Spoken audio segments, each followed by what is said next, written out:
ဒီကနေ့မှာတော့ယမာထုတ်ဆိုင်ငယ်ဒီမှာသုံးတဲ့ PPA engine အကြောင်းကျွန်တော်ဒီတလောက်ရွှေ့ပြရစီ Okay ဘယ်လိုနည်းပညာတွေပါဝင်လဲဆိုတာကိုကြည့်လိုက်ကြရအောင် PPA ဆိုတာက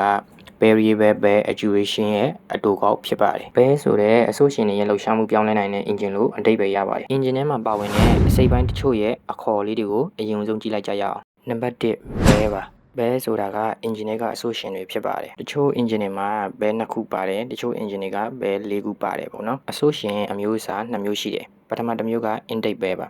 ဝင်ပေါက်အဆိုရှင်လို့အဓိပ္ပာယ်ရပါတယ်လေစီအရောကို engine ထဲကိုဝင်ပေးတဲ့အဆိုရှင်ဖြစ်ပါတယ်နောက်တစ်ခုက exhaust bell ပါဖပေါက်အဆိုရှင်လို့အဓိပ္ပာယ်ရပါတယ်မီးလောင်ပြီးတဲ့အငွေ့တွေကိုထုတ်ပေးတဲ့အဆိုရှင်ဖြစ်ပါတယ်ဟုတ်ပြီအဆိုရှင်၄ခုပါတဲ့ engine တွေအဆိုရှင်6ခုပါတဲ့ engine တွေဆိုတာကပါတဲ့ engine ဆိုလို့ရှိရင်ဝင်ပေါက်2ပေါက်ထွက်ပေါက်2ပေါက်6ခုပါတဲ့ engine တွေဆိုလို့ရှိရင်ဝင်ပေါက်3ပေါက်ထွက်ပေါက်3ပေါက်နောက်တစ်ခုကတော့ camshaft ဖြစ်ပါတယ်အတူကောက် cam လို့ခေါ်ပါတယ် cam ဆိုတာကအဆိုရှင်အဖွင့်ပိတ်လုပ်ဖို့လဲနေတဲ့ engine တွေကအစိပ်ပိုင်းတစ်ခုဖြစ်ပါတယ် PPA engine မှာ camshaft 3ခုပါဝင်ပါတယ်ပထမတစ်ခုက exhaust ပေးဖွင့်တဲ့ cam နောက်နှစ်ခုကတော့ intake bell ကိုအဖွင့်ပိတ်လုပ်တဲ့ camshaft တွေပါ low cam ရယ် high cam ရယ်ဆိုပြီးတော့2မျိုးပါဝင်ပါတယ်ခုကတော့ rocker arm ပါသူက cam နဲ့အဆိုရှင်ကြားကကောင်ဖြစ်ပါတယ် cam ရဲ့လက်ရကနေပြီးတော့အဆိုရှင်ကိုအဖွင့်ပိတ်လုပ်ဖို့ကြားကန်အစိပ်ပိုင်းတစ်ခုဖြစ်ပါတယ် Okay နောက်ဆုံးတစ်ခုကတော့ solenoid ပါသူ့အကြောင်းကိုနောက်မှအသေးစိတ်ရှင်းပြပေးထားပါတယ်ခုကတော့အပေါ်ကကျွန်တော်တို့အဆိုရှင်ရယ်ပြီးရင် cam ရယ်နောက်တစ်ခုက rocker arm ရယ်ဒီအစိပ်ပိုင်း3ခုကိုအရင်သိထားဖို့လိုအပ်ပါတယ် Okay engine ရဲ့လှုပ်ဆောင်ချက်တွေနဲ့စွမ်းဆောင်ရည်တွေကိုကြည့်လိုက်ကြရအောင် PPA engine စနစ်မှာ low cam နဲ့ high cam ဆိုပြီးတော့ပုံစံနှမျိုးနဲ့ engine ကိုလည်ပတ်စေပါတယ် cam ဆိုတာကဘယ်လိုအရာလဲဆိုတာကိုရှေ့မှာကျွန်တော်ရှင်းပြခဲ့ပြီးသွားပါပြီကျွန်တော်တို့ရဲ့ဆိုင်ကယ်မှာပါတဲ့ကွန်ပျူတာ ECU ကနေပြီးတော့ဆိုင်ကယ်ရဲ့ RPM ကိုထောက်လှမ်းပါတယ် R15 MT15 ဆိုင်ကယ်တွေမှာဆိုလို့ရှိရင် RPM 0ကနေ9400ကြားဝန်းကျင် scooter auto bane တွေမှာဆိုရင် RPM 0ကနေပြီးတော့6000ကြားမှာ ECU က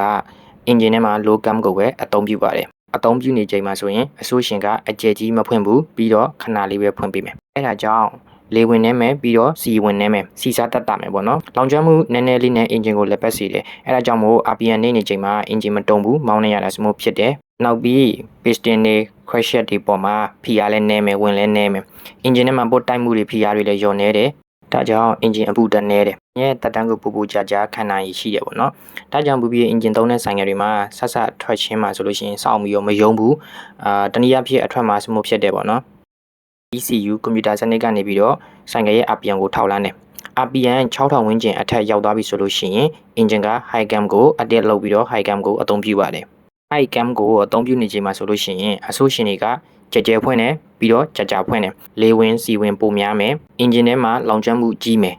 ဒါကြောင့်ရုံးအားနဲ့အရှိန်ထိုးတက်လာမယ်ဒီပါဆွဲရင်ဆွဲတလောက်ပါဝါအရှိန်ထိုးတက်လာမှာဖြစ်ပါတယ် high cam သုံးနေချိန်မှာဆိုရင် low cam ထက်စီနည်းနည်းလေးပိုပြီးတော့စားမှာဖြစ်ပါတယ်ခြားသောအင်ဂျင်တွေမှာဆိုရင် cam ကတစ်ခုပဲပါဝင်တယ် PPA အင်ဂျင်မှာတော့ low cam နဲ့ high cam နှစ်ခုပေါင်းဆက်ပြီးတော့အသုံးပြုတာဖြစ်ပါတယ်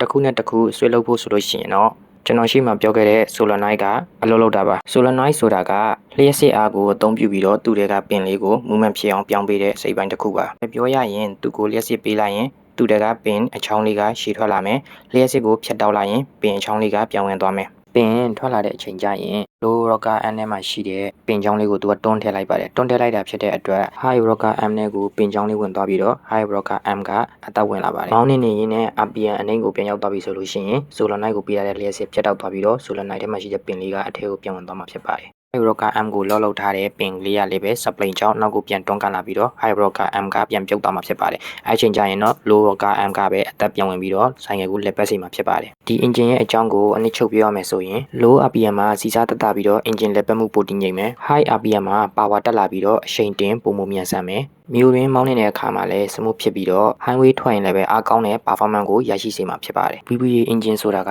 fuel efficiency နဲ့ power performance ကို balance ညီပေါင်းစပ်ထားတဲ့နည်းပညာတစ်ခုလို့ပြောလို့ရပါတယ်တကယ်ချင်းတို့ဒီ engine ကိုဘယ်လိုမြင်လဲ comment လေးမှာလည်းဝင်ရောက်ဆွေးနွေးသွားလို့ရပါတယ်